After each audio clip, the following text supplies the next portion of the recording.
I haven't done this in a while. Show appreciation for a damn good One Piece episode. And this episode of One Piece was certainly that. My goodness. Whether it was the fights at the beginning or later on where it was the kids at play. Just the kids at play having a fun time, getting really dope shots of the scenery of Elbaf, shots that even the manga didn't really give you. And then later on, when you have the Holy Knights move in, you have Summers and Killingham pull up, and the animation effects on them arriving, so damn good. And the sound effects to match, phenomenal. There are so many damn good things in this episode of One Piece that I had to make a video. And if you don't know, PSA for everyone that watches the video right now, I do live reactions to this on stream on my Patreon. Patreon first and foremost for the reactions that I do via Discord, and then later uploaded to my Cole Reactions YouTube channel, edited and censored. So if you want the uncensored good stuff for One Piece on a regular basis, or at least when it comes out, season on that, right? Then you go to Patreon first and foremost for that content. And it was a blast. Oh, it was a blast rolling through all the cool things that they did for episode. And obviously, because it's so damn good, seeing animator greats like Naotoshi Shida back in form, baby, then we gotta give respect and some credit to the people that were the individuals that made this episode of One Piece happen. Of course, the script is Jin Tanaka. The storyboard is Tu Young Sei. Shout outs to Tu Young Sei, because Tu Young Sei, he's one of my low-key goats. He's the guy that also did the work for Sanji Kick on Queen, Beef Buster, woof. Whether it's animation or storyboard, Tu Young Sei tends to come out with some damn good bangers. After that, for storyboard, Toshinori Fukasawa, and then finally Kyosuke Yamazaki. The animation director is also Tu Young Sei, with Takeru Shinozuka and Shin Kashiwaguma. I've named her a few times now. Shin Kashiwaguma also does some very damn good work. And I do want to give some love to some key animators like Shin Kashiwaguma, Hayato Kurosaki, Anikari Jayu, Iwata Fuyuko, Hinata Narumi, Sato Neneka, Naotoshi Shida, baby. Yes, indeed. And for everybody else that took part in the creation of this fantastic episode of One Piece, make no mistake, much love to you all. Hold! Oh, we have something to talk about. A big announcement, because the world, the entire world of One Piece has been brought to a new level via an island-to-island poster collection. That's right. Travel posters that you can get for your wall, for your setup, for all the islands of One Piece. We'll talk about Skypiea, which is one of the best arcs in the entire series. If you say no, you're wrong. We're talking about Enies Lobby, Marineford, Whole Cake Island, Wano Country, and more. Literally all your favorite islands that you remember reading and watching in One Piece, from Windmill Village all the way to Elbaf. And the best part is that you can use my link to buy any of these 2 posters. And guess what? If you buy 2 posters, you get not 1, not 2, but 3 extra posters for free. You heard right. That is the deal for this month of July only. And if that deal titillates your soul, gets the blood pumping, then hit your boy's link in the description box down below to get your posters today while the deal lasts. The primary thing, though, that caught my attention the most in this episode was, without a doubt, the crazy moves of Scopper Gaban. Prior to him wielding his axes, the way he was moving was so fluid and so crisp, and I have to really appreciate the animation direction for that, because there are certain ways to depict speed, like movement speed and dashing and so on. And I noticed that for this episode, they did maintain the old school Dragon Ball sound effects, but there are also some new ones mixed in as well, obviously. But the key thing for Scopper Gaban's agility and his speed is clearly his observation hockey. And you can see that in the way he's able to dodge Luffy's grabs very easily. He's not moving to a whole new location like he's teleporting like a Dragon Ball Z character or Bleach character. He's not doing that. What he's doing instead is that he's tightrope walking each one of Luffy's attacks, allowing for minimal room to pass. And it's so cool seeing that, because if you don't know, the voice actor for Scopper Gaban is also the voice actor for NL, My favorite One Piece character, yes, even over Sanji and Shanks, NL, yeah. And he was pulling out the old school pre-time skip observation mantra moves. The way he was moving side to side, easy when the attacks, left, right. The rate of his dodging was so accurate. It was scary. With that giant Keyblade, bro, this is what I need to see from my Keyblade wielders in Kingdom Hearts. This was unbelievably cool. Using it almost like in a Sun Wukong way with his staff. Having him behind his back, whip it around, slamming it down as a hammer sometimes. Yeah, it was very Wukong-like, but it was the way he dodged where you can really see the skill of his observation hockey, particularly against someone like Luffy. And mind you, they're not trying, obviously, but you can really appreciate the moves that he was pulling off to evade Luffy's grabs. When things got more serious was when the axis started to spin. The axis started to rotate. The Yasuo Takeru, the 80 tribal leaders. Oh man.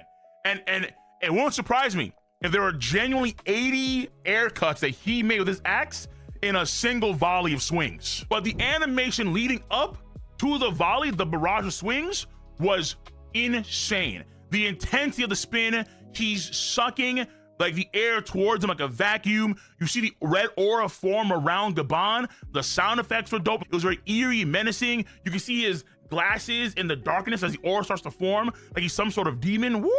It was clean. And it does address, I think, an issue that folks had during Wano Country, but that scene specifically. So it's the rotating blades, it's the aura, it's Luffy trying to dodge, Zoro blocking the attack. When the air cuts go all the way to the clouds and cut the clouds, that was animated by Anikari, Jayu, Asumi Honaga, and Sada Momo. Those scenes were just incredible. A lot of folks would find that way more palatable than the aura effects that we would see in Wano Country. Think about when Monkey D. Luffy first utilizes Conqueror's Haki Infusion. You have the golden effects all over his body. You have the crazy petals everywhere. It's almost blinding golden light and so on and so forth. And folks complain. And to this day, complain about how the aura effects are cool, but at the same time, they're too over the top, where it's hard to perceive what's going on. This, I think, was a more subtle way of doing it, because you can clearly see it's on the axis there, but the aura and the hues are more eerie to kind of match the setting and how Gaban's taking it more seriously. The way they thought about it, the direction here, was, you could argue, better in terms of displaying aura than, let's say, compared to what people would say in Wano Country. I think that Wano Country, for the most part, is fine. Yeah, sometimes a bit too annoying, because to me, it was the inconsistency. Luffy had the red, then he had the gold, and back to the rest. Like, yo, what, make up your minds. So to me, it was the inconsistency of Wano Country's aura that was kind of irritating. But that's neither here nor there. Wano Country showed that One Piece, that Toei, can produce high quality content. But you could argue maybe they get a little bit too comfortable, maybe a little bit too lazy in when they decide to utilize certain effects and auras. But I feel like in this situation here, it was way more appropriate. But again, it's only like one major fight scene. Gaban's next fight in the future for this arc, we may see him do something similar, and they're more self-conscious of when to utilize the right amount of aura, should be more subtle, should be more impactful, X, Y, and Z. I think they're really pondering more when to utilize certain effects. That's what I think, honest to God. But then, something that I really appreciated, as a man that loves world building, as a guy that likes to travel myself and like to imagine my own story that has some insane world building for it, some of the shots of the kids playing was one thing. But then when they look at the weird bird in the sky, Gunko's bird in the sky flying around, and they bring over the teacher and so on, these shots were incredible low-key. The shots of when they look up at the sky and you see the clouds and so on, and then beyond the clouds, you see just more tree. Bro, some of those shots were incredible. It just had me completely perplexed. You can see my reactions too. I was like, yo, there's no way. Like, beyond the cloud line, there's just more trees. Like, it's just more. It's more Elbafir. And you really have to appreciate just how stupendously huge this Adam tree is. Were there more trees like that in the past? Is the Eve tree similar, like the top of the Eve tree, maybe someone on the red line? Like, dog, literally, the sky itself was covered with nothing but tree, and it was a ways away. It was above the cloud line in the sun realm. Brother, for giants and giantesses and giant kids, Elbaf looks like it's its own horizon, let alone compared to human scale. Compared to human scale, it's endless. It's way too big. but I love it. I love it. I love it. I love it. I love it. I love it. I love it. I love it. Come on now. Elbaf's scale and proportionality based on an on-the-ground look, I thought it was super cool. I thought it was super dope, and it really does bring a lot of awe and interest to the environment that they're in, honestly. After that, what I love too, obviously, was the Holy Knights pulling up. And the animation they did, like when the Elders pulled up, it was very, very cool. The sound effect that Gunko makes when she first summons them, that sound effect was crisp. In the same vein as when Yasop fired his bullet, and you have the distinct sound effects of just the flintlock, they focus on certain scenes, particularly for very unique and distinct sound effects that you wouldn't get in Toei prior to this year when it was not seasonal. I think in a lot of subtle ways, but I would say meaningful ways, they really are trying to show you that yes, we are now seasonal, but there is value in us being seasonal, and peep the value. We've made changes, and here the change is. So even though not every episode is going to be like Demon Slayer movie quality, of course not, but it's still going to be a lot better on average than what you got in years prior. The children having fun running through the tree, trying to play tag, the quality of them climbing the tree and just chilling, that quality was just stupendous in of itself. And then also, when it came to Gunko summoning Killingham and Summers, where Killingham's trying to get ready, and then Summers says, like, give me an hour, you can kind of see like the outline of them forming from the abyssal smoke fire thing, that weird miasma, and then you kind of see them merge. You see them talking as they start to form in real time, and then they arrive right then and there in the middle circle. So the details of them arriving were spot on. They were beautiful. Credit for that for animation goes to Hayato Kurosaki. In the manga, it was just the walls of text as they already were there, just yapping. But you can see on the anime, they took their time to really have them form and come as they're talking, believing that they're still in the Holy Land. So they're still there, technically speaking, as their bodies kind of like phasing in from one plane through the abyss into another plane on Elbaf. And very smart choice in terms of pacing out to really emphasize the teleportation while they still are perceiving themselves to be on the Holy Land. All in all, the episode was outstanding. It was really, really, really good. I liked it a lot. Again, you can see my reaction to it on my Cole Reaction YouTube channel up right now. And of course, unedited, unfiltered on your boy's Patreon. I'll probably do a lot more episode videos like these in the future because I think the future is gonna be insane for things to come. Insane. And I'm kind of glad that we are getting this in back-to-back cores. Now let's say we have cores 2, then 4.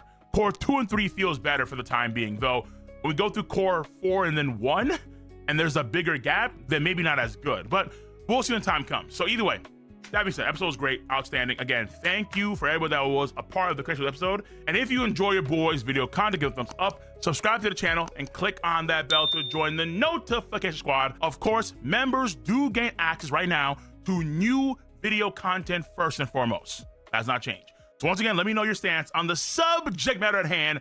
I'm gonna catch you guys and gals on the flip side. See you. Bye-bye.